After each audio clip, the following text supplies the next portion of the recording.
Hey fasting friends, happy Saturday. It's Casey and today we want to talk about fasting fluids. So a lot of you have been asking me what exactly am I allowed to have and not allowed to have during a fast. So I wanted to cover it today. So we're going to start first with what is a good option or an allowed option for you to have. So number one, we're going to talk about plain water. Obviously we can have plain water. In that plain water you can add something like a lemon or lime wedge, just to spice it up a little bit, give you something a little bit different tasting. Or you can have a sparkling water.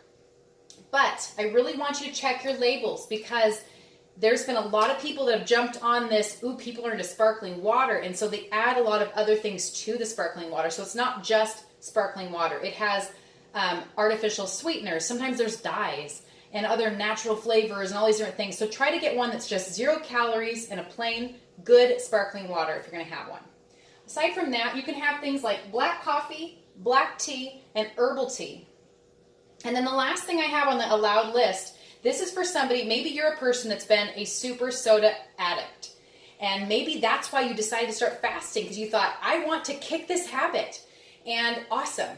But most of the time when somebody cuts something cold turkey, they go back to it at some point. So I want to set you up for success. So what I recommend is go to your store and pick up some Zevia.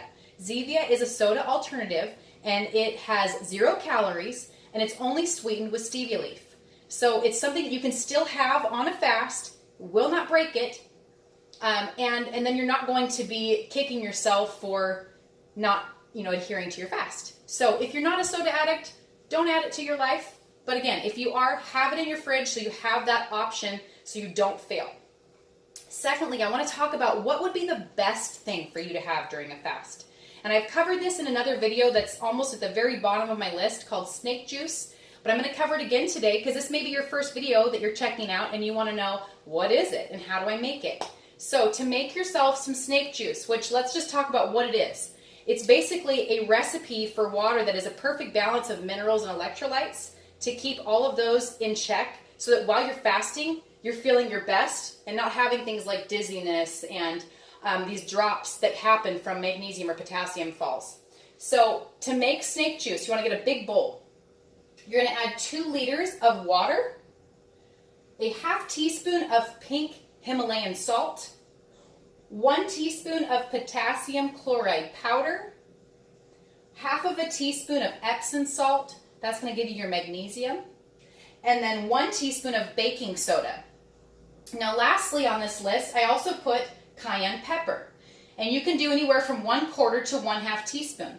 And you might be thinking, well, you never mentioned that in your previous video. Why would I want cayenne pepper? So if you're a person that has any sort of digestive issues, if it's constipation, if it's ulcerative colitis, if it's IBS, Crohn's disease, anything that is a disturbance in your digestive system, it's really good to add the cayenne pepper because it's going to make you feel better and it helps keep your stomach settled so you don't have that burning feeling when there's no food in there.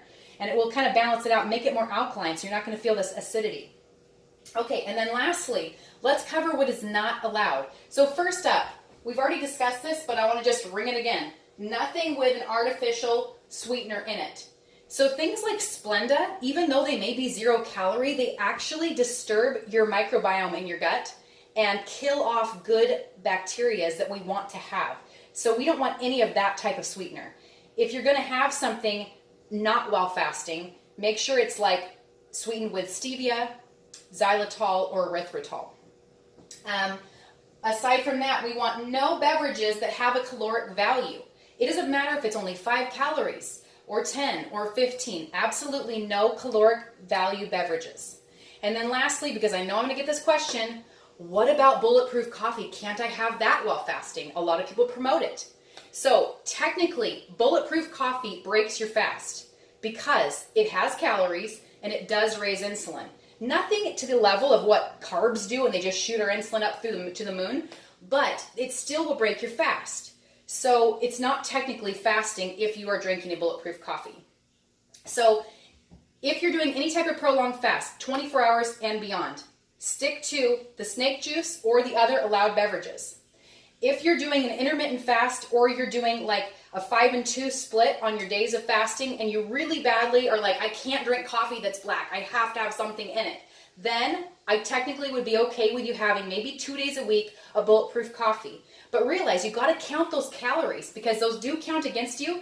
And if you're trying to lose weight and you only have maybe 800 to 1200 calories allowed in your day, a bulletproof coffee is going to take 300 of that. So just be mindful of that. So whatever you have with your bulletproof coffee, you've got to subtract that off your total for the day, or else you're going to be overeating your calories and not seeing the results on the scale that you're wanting. So I hope that's helpful. If you have any other questions, please post them in the comments below. And if you haven't already, please follow me on Instagram and Facebook at Casey Relane and subscribe to my channel. Thanks, guys. Have an excellent weekend.